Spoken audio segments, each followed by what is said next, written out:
तारांकन तारांकन, क्या आपने कभी किसी ऐसे इंसान को खोया है जो आपसे दूर चला गया हो, लेकिन उसकी यादें आज भी हर रात आपके कमरे में लौट आती हों? कहते हैं समय हर घाव भर देता है, लेकिन कुछ अधूरी मोहब्बतें समय से नहीं, आत्माओं से जुड़ जाती हैं। ये कहानी है आरव और नैना की, एक ऐसे प्यार की जो दूरी से नहीं टूटा, बल्कि मौत के बाद और भी डरावना बन गया। एक अधूरा वादा, एक आखिरी फोन कॉल और 5 साल तक चलने वाला इंतजार, जिसने जन्म दिया एक ऐसी भयावह रात को जहां प्यार, पछतावा और मौत आमने सामने खड़े थे। कही अनकही बातें, हिंदी हॉरर स्टोरी। उस रात मुझे पहली बार समझ आया कि इंसान से ज्यादा खतरनाक उसकी अधूरी यादें होती हैं। कुछ लोग दूर चले जाते हैं, लेकिन उनकी परछाइयां हमारे साथ रह जाती हैं। मैंने सोचा था कि समय सब कुछ भुला देगा, मगर हर रात मेरे कमरे में किसी की धीमी सांसें गूंजती थीं। हर सुबह तकिए पर आंसुओं के साथ एक अजीब सी मिट्टी लगी मिलती थी, जैसे कोई कब्र से उठकर मेरे पास आया हो। और जिस दिन मैंने उस आवाज का पीछा किया, उस दिन मुझे पता चला कि मेरा प्यार कभी गया ही नहीं था। वो मर चुका था, लेकिन उसकी आत्मा आज भी मुझे अपने साथ ले जाना चाहती थी। कहानी शुरू होती है। मेरा नाम आरव है। 5 साल पहले मेरी जिंदगी में नैना आई थी। वो सिर्फ मेरी प्रेमिका नहीं थी, बल्कि मेरी दुनिया थी।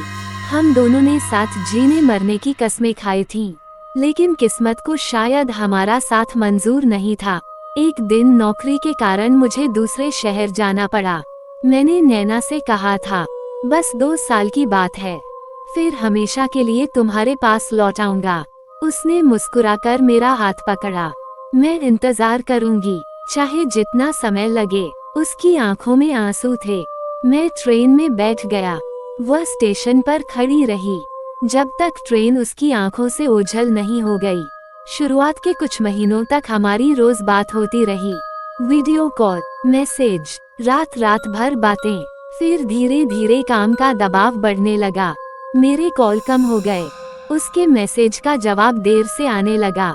एक दिन उसका आखिरी मैसेज आया, क्या इतनी दूरियां इंसान को इतना बदल देती हैं? मैंने सोचा कल जवाब दूंगा, लेकिन वह कल कभी नहीं आया। उसी रात एक सड़क दुर्घटना में नैना की मौत हो गई। जब मुझे खबर मिली, तब तक सब खत्म हो चुका था। मैं उसकी अंतिम विदाई में भी नहीं पहुंच पाया। उस दिन से मेरी जिंदगी बदल गई। हर रात उसकी याद मुझे रुलाती। मैं खुद को माफ नहीं कर पा रहा था। 5 साल बीत गए, लेकिन मैं आज भी उसकी तस्वीर अपने बटुए में रखता था। फिर एक दिन मेरे फोन पर एक अनजान नंबर से मैसेज आया, तुम लौटने वाले थे, फिर क्यों नहीं आए? मेरा दिल जोर जोर से धड़कने लगा।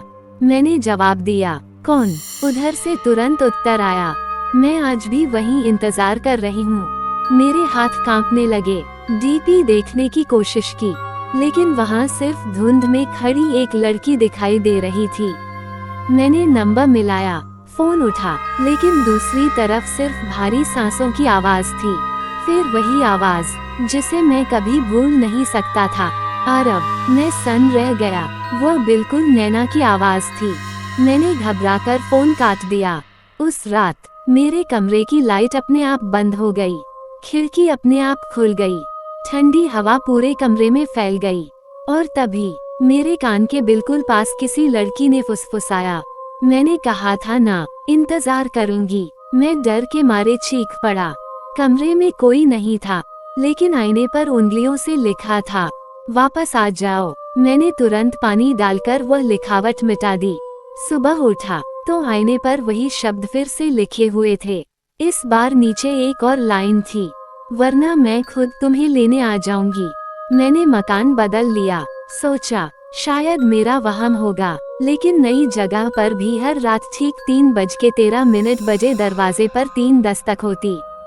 ठक ठक ठक। जब दरवाजा खोलता, कोई नहीं होता, लेकिन फर्श पर गीले पैरों के निशान अंदर की ओर जाते दिखाई देते।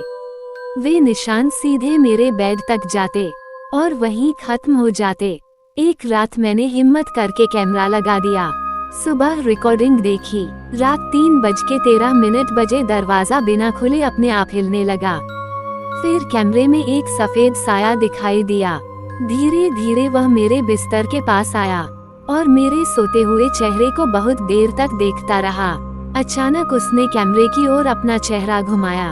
वह चेहरा नैना का था, लेकिन उसकी आंखें पूरी तरह काली थीं और होंठों से खून बह रहा था।